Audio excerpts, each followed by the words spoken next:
Alors, l'exécution du droit international comporte une particularité qui est liée à la coexistence entre l'ordre juridique international d'un côté et les ordres juridiques étatiques de l'autre. Et le droit interne, les procédures nationales, sont un canal ordinaire, quotidien, d'exécution du droit international. Section 2. L'adaptation du droit interne.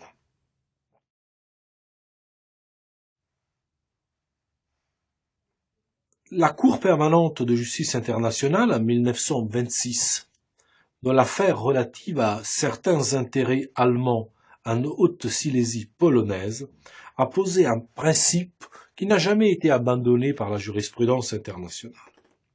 En vertu de ce principe, je cite, « Au regard du droit international, les lois nationales sont des simples faits, manifestations de la volonté et de l'activité de l'État, au même titre que les décisions judiciaires ou les mesures administratives. » Pour le droit international, le droit interne est une donnée factuelle. C'est un ensemble de faits. Cela veut dire que pour le droit international, le droit interne respecte en fait le droit international ou ne le respecte pas. Et dans ce cas, l'État, dans ce dernier cas, l'État est responsable. Ce sont des faits, les éléments du droit interne, qu'on apprécie au regard du droit international.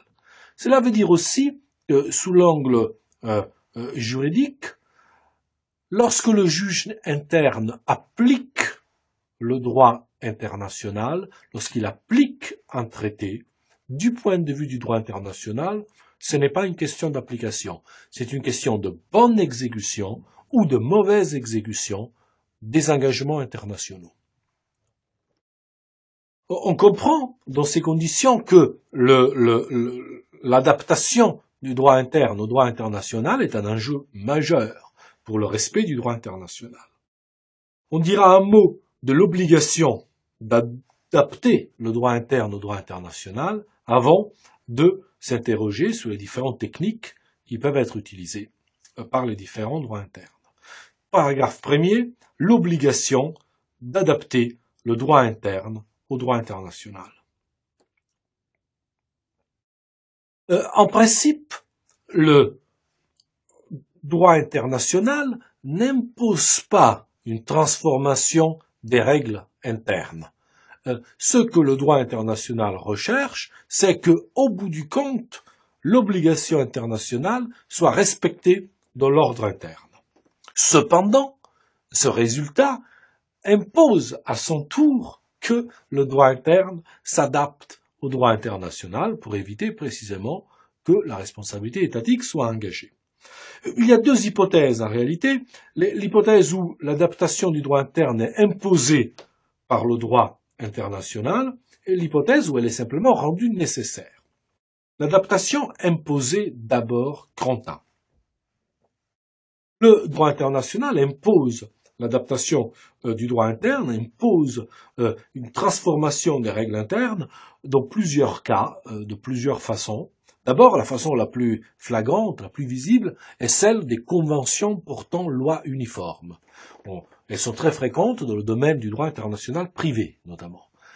Par ces conventions, les États s'engagent à transposer dans leur droit interne des solutions analogues. Et donc, ici, l'objet même du traité international est la transformation des différents droits internes afin d'arriver à des solutions communes dans ces différents ordres juridiques internes. Parfois, au lieu de uniformiser les droits internes, le droit international se contente de les coordonner en vue d'arriver à un résultat commun.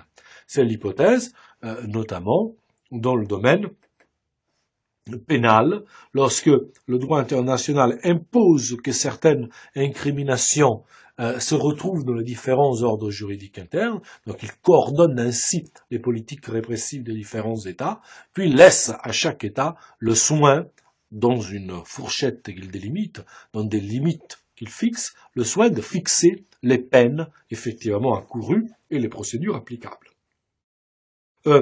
Enfin, le droit international impose une adaptation du droit interne par la mise en place de systèmes de coopération judiciaire internationale afin de permettre l'assignation de personnes qui se trouvent à l'étranger, la notification d'actes à l'étranger, la possibilité de recueillir des preuves à l'étranger, le transfert de personnes, l'extradition, par exemple, en matière pénale.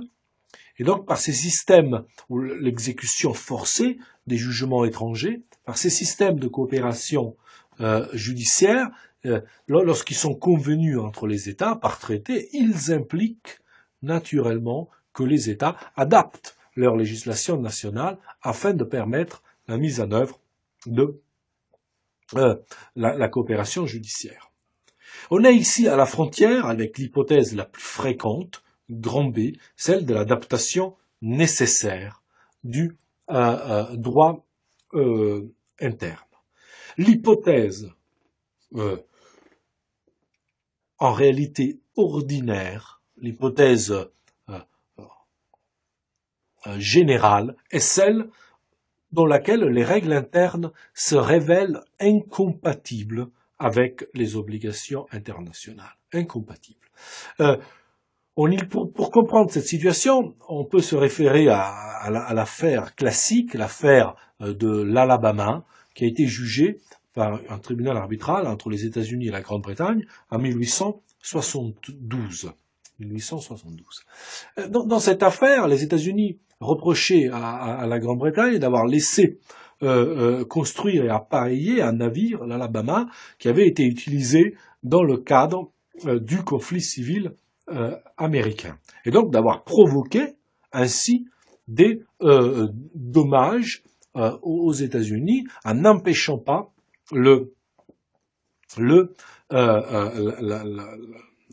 la fabrication et puis l'organisation de la navigation de l'Alabama.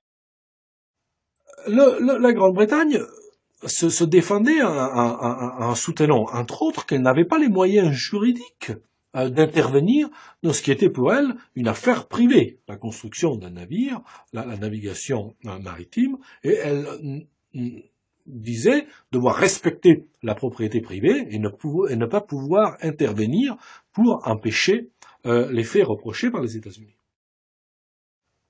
Le tribunal arbitral, entre autres, a répondu par le principe toujours rappelé depuis, c'est que l'état du droit interne, même constitutionnel, ne peut pas justifier l'inexécution des obligations internationales. La Grande-Bretagne doit donc se donner les moyens en droit interne de respecter les obligations internationales. On le voit, ce qui compte, c'est le résultat. Rien n'oblige le Royaume-Uni à modifier ses lois. Ce qui compte, c'est qu'au bout du compte, dans son ordre interne, soit assuré le respect des engagements internationaux. Et s'il y a des lois qui vont avoir pour conséquence la violation des engagements internationaux, alors, effectivement, il est expédient pour l'État de modifier ses lois. Car autrement, si, dans une nouvelle affaire, il y aura une nouvelle violation du droit international, il devra à nouveau en répondre. Il y a également l'hypothèse plus rare où tel élément du droit interne se trouve à être non pas simplement incompatible, mais inconciliable avec l'existence du droit international, avec d'une obligation internationale déterminée. Alors, dans ces hypothèses, l'État n'a pas le choix. Il ne peut pas attendre un cas concret, il doit modifier sa loi parce que sa loi en elle-même est une méconnaissance de l'engagement international. C'est donc des hypothèses extrêmes. On en connaît une illustration connue dans le domaine des droits de l'homme, par exemple avec l'arrêt d'Adjon de la Cour européenne des droits de l'homme en 1981.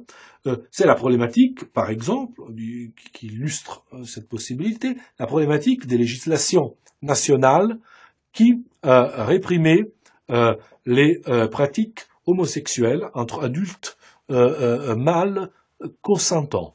Et la Cour européenne des droits de l'homme dit que à rien ne sert de plaider que la loi n'a pas été appliquée aux requérants en l'espèce. À rien ne sert de plaider que la loi n'est plus appliquée du tout. La simple existence de la loi est en elle-même une ingérence dans la vie privée qui constitue une violation du droit au respect de la vie privée de la personne. Et donc la simple existence de la loi, par la pression indue qu'elle exerce, est une violation du droit international. Là, l'État, dans ce type de cas de figure, là, il n'a plus le choix. S'il ne abroge pas sa législation, il se trouve en violation de ses engagements internationaux. Voilà les grandes orientations s'agissant de l'obligation internationale. Pour le reste, le droit international laisse au droit national le choix des techniques d'adaptation au droit international. Paragraphe 2, les techniques d'adaptation au droit international. On dira un mot des deux modèles qui existent, le modèle moniste et le modèle dualiste, avant de regarder plus en détail les différentes solutions du droit français, s'agissant des traités internationaux, de la coutume, des actes unilatéraux et des principes. Alors, dans ce paragraphe 2 consacré aux techniques d'adaptation du droit international, paragraphe 2, les techniques d'adaptation du droit international, on va regarder d'abord grand A, les modèles, monisme et dualisme. Monisme et dualisme sont un thème classique du droit international. Il renvoie d'abord à des choix constitutionnels. Le choix dualiste est celui qui consiste à dire le droit international et le droit interne étant des ordres juridiques séparés, distinct, le droit international aura en droit interne la valeur que va lui conférer le droit national qui le transpose. Si c'est une loi, il aura la valeur de la loi. Si c'est un décret, ça sera un décret. S'il n'est pas transposé, il ne pourra pas être invoqué. À l'opposé, le système constitutionnel moniste consiste à dire la meilleure solution pour exécuter les engagements internationaux n'est pas la transposition au cas par cas, il faut une clause constitutionnelle, notamment, législative éventuellement, une clause qui fixe une fois pour toutes le statut des engagements internationaux en droit interne, et sur la base de cette clause, on pourra appliquer les traités internationaux, les autres règles internationales, sans besoin d'une transposition. En pratique, au-delà des modèles, on voit souvent que les distinctions sont moins nettes qu'il n'y paraît. On voit surtout que les États, par exemple, que les États dualistes, l'Italie, l'Allemagne, le Royaume-Uni, les États dualistes, en réalité, tendent à dissocier le traitement des traités, pour lesquels il faut une loi de transposition, un acte de transposition, loi ou acte administratif, et la coutume internationale qui est appliquée directement. En sens inverse, on voit que dans les pays dits monistes, comme la France, on va exiger des actes, non pas de transposition, mais de publication, donc la publication au journal officiel, et on va pouvoir éventuellement exercer un contrôle sur le décret de publication. On pourra également, une fois publié le traité, le priver d'effet direct. On s'aperçoit en somme, surtout qu'en pratique, qu'un État soit moniste ou dualiste, cela ne donne pas de garantie particulière relative à la bonne exécution du droit international. Il est difficile de dire que les États monistes sont moins souvent condamnés que les États dualistes. Hélas, il semble plutôt que dans cette affaire-là, les torts se retrouvent beaucoup mieux répartis que cela. Donc l'idée souvent avancée que le système moniste serait une meilleure façon d'exécuter le droit international, ne correspond pas à des faits établis, et en tout cas, du point de vue du droit international, l'État a le choix entre le système moniste ou dualiste. Ce qu'on peut constater, c'est simplement, et on va le voir désormais, c'est simplement que le droit français a retenu une option moniste.